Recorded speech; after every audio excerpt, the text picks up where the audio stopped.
Hi guys! Nagpiprepare kita para makipiesta sa San Agustin, Iriga City. May nakita makipiesta.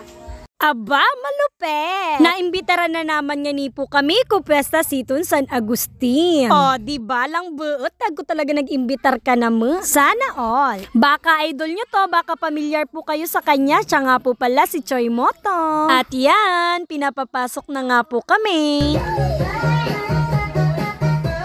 At pagkarating nga namin ay nagpahinga muna nga kami ng kaunti. At habang nagpapahinga kami ay binigyan muna nga kami ng ice cream dahil sobrang nakakapagod daw yung biyahe at ang init. Diba nauna yung dessert bago kami kumain ng kanin. Si Ramsa na. At nung pagkarating nga namin ay medyo na nga naninibago si Musumi. Buti na lang talaga may ice cream at nakapagpabago ng mood niya. Buti na lang talaga at may nang-imbita sa amin. Arag talaga kan pag mabuot dakil nag-iimbitar. Oh, kaya lagi kayong magpakabait. May na po ulit, magkaan po kita kading ice cream habang lang init talaga kading panahon.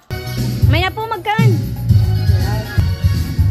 At eto na nga po yung exciting part. Kakain na nga po kami ng masasarap nilang luto. Sobrang dami nga rin pala nilang handa po. At aba, may palitsyon pa nga. Kaso nga lang, naka-display. Amo na nga ni po adiso kinukukong pagkain. May na po kamo magkain. O, diba? Nakatipid na naman kami ng pagkain. Kung matatandaan nyo nga po, sila nga po ay nakapunta na rin nga pala sa aming bahay. Kaso nga lang, ay sa labas nga lang sila. Gumawa rin kasi sila ng content nung mga araw na pumunta nga po sila sa amin. Kaya nga po nang sabi ko, sila nga po ay mga motor rider or mga moto vlogger. Kaya kung makikita nyo po yung vlog nila, ay makikita nyo talaga ay kung saan-saan talaga sila napupunta at magaganda nga yung napupuntahan nila. Kaya ipollow nyo na po yung page niya. Choi Moto, ang lakwatserang payaso. Take 2. Choi Moto, ang lakwatserong payaso. Oh, diba? At heto na nga, habang hindi pa nga kami tapos kumain ng kanin, ay may nilabas na naman yung pagkain. Itong dessert nila. Si Ramsa na talaga.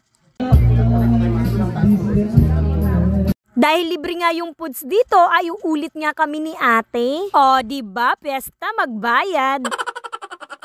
At pagkatapos nga namin kumain ay nagkwentuhan muna nga kami. Salamat nga po sa Family Maestrado. Salamat po sa inyo, sir. At nung naboring na nga si Musumi ay pinahiram siya ng mga laruan. Buti na lang talaga may mga ganito. At eto na nga, ito talaga yung nakakataba ng puso, yung may pa-take out pa. Salamat po talaga sa inyo. Thank you sa pagpunta.